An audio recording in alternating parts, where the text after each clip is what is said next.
اس سے ایک صدی قبل جب چائنا میں زلزلہ آیا تھا تو لاکھوں لوگ جو ہے وہ ملبے تلے دب گئے اور خاک کا ڈھیر بنے تھے، اور ایک بہت بڑی بلڈنگ جب وہ نیچے گرتی ہے تو اس کے ملبے کو اٹھایا گیا تو کافی دن لگ گئے اس ملبے کو اٹھانے کے لیے، لیکن ایک جگہ دیکھا گیا کہ وہ سل تھی، اس کو اٹھایا تو نیچے ایک چھوٹا سا بچہ ہے اور ساتھ ایک خاتون ہے اور دونوں بے ہوش ہیں۔ انہیں وہاں سے اٹھا کے ہاسپٹل لے آئے اور اس خاتون کو ہوش آئی تو اس سے لوگوں نے سوال کیا کہ ہم نے ایک عجیب کام دیکھا ہے کہ تیرے ہاتھوں کی انگلیاں جو تھی وہ زخمی تھی، سارا بدن تو تیرا محفوظ ہے، تو تیری یہ 10 انگلیاں ہیں یہ ساری زخمی تھی، اس کی وجہ کیا ہے؟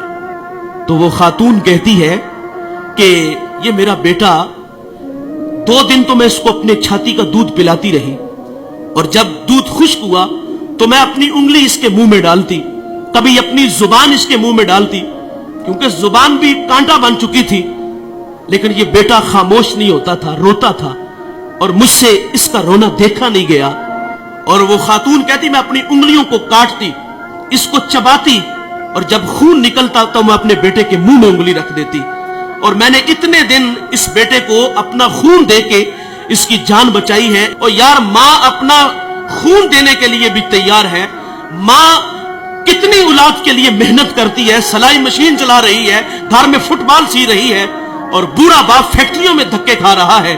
ہم اکثر رات لیٹ گھر جاتے ہیں، کسی شہر سے گزر ہوتا ہے تو فیکٹریوں سے ہم دیکھتے ہیں کہ جوان بھی نکل رہے ہیں اور رات 2 بجے بوڑھے بھی نکل رہے ہیں۔ جوانوں کو دیکھ کے تعجب نہیں ہوتا، بات سمجھ میں آتی ہے کہ ان کے خواب ہیں، کچھ سپنے ہیں، یہ بڑا گھر چاہتے ہیں، یہ بڑی گاڑی چاہتے ہیں، اس کے لیے یہ 18 گھنٹے محنت کر رہے ہیں۔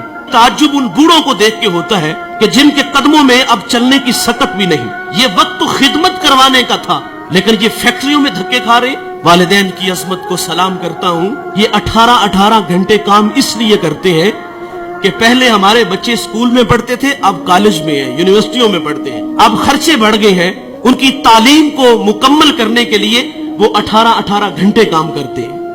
اور ان بوڑھوں کے پیش نظر یہ بھی ہوتا ہے کہ ہم نے تو ساری زندگی مستریوں کے پیچھے دابڑے اٹھائے، فیکٹریوں میں دھکے کھائے، کل کو ہماری اولاد ہماری جگہ پہ نہ کھڑی ہو۔ وہ ہمیں آسودہ کرنے کے لیے، آسودگی دینے کے لیے خود 18 گھنٹے کام کر رہے ہیں، لیکن افسوس انہوں نے محنت سے پالا، انہوں نے ہمیں معاشرے میں جینے کے گر سلیقے دیے، ہمیں تعلیم کی دولت سے آراستہ کیا۔ ماں گھر میں فٹ بال سی کے بچوں کے لیے پیسے جمع کر رہی ہے، کئی بار ہاتھ زخمی ہوا، ساری رات وہ سلائی مشین چلا کے اپنی اولاد کی تعلیم کے لیے محنت کی، اور ہم اتنے بڑے بنے کہ جب ہم کسی اعلیٰ مسند پہ بیٹھے تو اب ماں باپ خود کو چھوٹا محسوس کرنے لگے۔ یہ رویے ہیں ہمارے، وہ ہمیں بڑا دیکھنے کے لیے خود ہارے۔ مجھے سرے راہ ایک بوڑھا ملا، وہ چنے بھون رہا تھا تو میں اس کے پاس رک گیا اور اس کا ہاتھ بھی کام نہیں کر رہا تھا۔ میں نے کہا بابا جی اس عمر میں بھی کام کرتے ہو؟ تو وہ بوڑھا مجھے کہتا ہے کہ مولوی صاحب میرا پتر 14ویں کلاس میں پڑھتا ہے۔ لیکن سخت افسوس، ہم بڑے بنے تو ماں باپ خود کو چھوٹا محسوس کرنے لگ گئے۔ اب باپ کا تعارف کراتے ہوئے بیٹے کو شرم آ رہی ہے۔ او بھائی، تم علامہ ہو، تم مفتی ہو، تم بہت بڑے پیر ہو، تم بہت بڑے سیاستدان ہو، پورے ضلع کے تم مالک ہو، لیکن صاحب جب گھر آیا کرو نا تو یہ سارے سٹار، یہ سارے اعزازات اتار کے آیا کرو۔ جب گھر میں داخل ہوا کرو تو وہی 25 سالہ پرانا ببلو بن کے آیا کرو۔ امام اعظم ابو حنیفہ رحمت اللہ علیہ، کتنا بڑا نام ہے، آپ کے استاد حماد رحمت اللہ علیہ کی مسند پہ بیٹھے ہوئے ہیں، آپ کا فتویٰ چلتا ہے، اور ماں امام اعظم کو وہی بچپن کا وہ جو ہے وہ بھولا بالا بیٹا سمجھتی ہے، اور ماں اکثر کہتی کہ مجھے یہ مسئلہ درکار ہے، یہ میں نے مسئلہ پوچھنا ہے، فلاں جگہ ایک بوڑھا عالم ہے، چلو اس کے پاس مسئلہ پوچھنے چلتے ہیں۔ بیٹا یہ نہیں کہتا ماں میں خود بہت بڑا عالم ہوں، ماں نے کہا اس عالم کے پاس جانا ہے تو امام اعظم سواری تیار کرتے، ماں کو اس پہ بٹھاتے اور خود نکیل پکڑتے اور آگے آگے خود چلتے، اس عالم کے پاس جاتے، دستک دیتے، وہ باہر آتے تو اس کی حیا سے نگاہیں جھک جاتی اور کہا میری ماں نے آپ سے کوئی مسئلہ پوچھنا ہے تو ان کی ذرا رہنمائی فرمائیے۔ وہ مسئلہ پوچھتی تو وہ امام اعظم سے کہتا کہ اس کا جواب کیا ہے؟ آپ ارشاد فرمائیں۔ آپ آہستگی سے فرماتے اس کا یہ جواب ہے، اور آپ تھوڑی سی اونچی آواز میں میری ماں کو مسئلہ بتا دو۔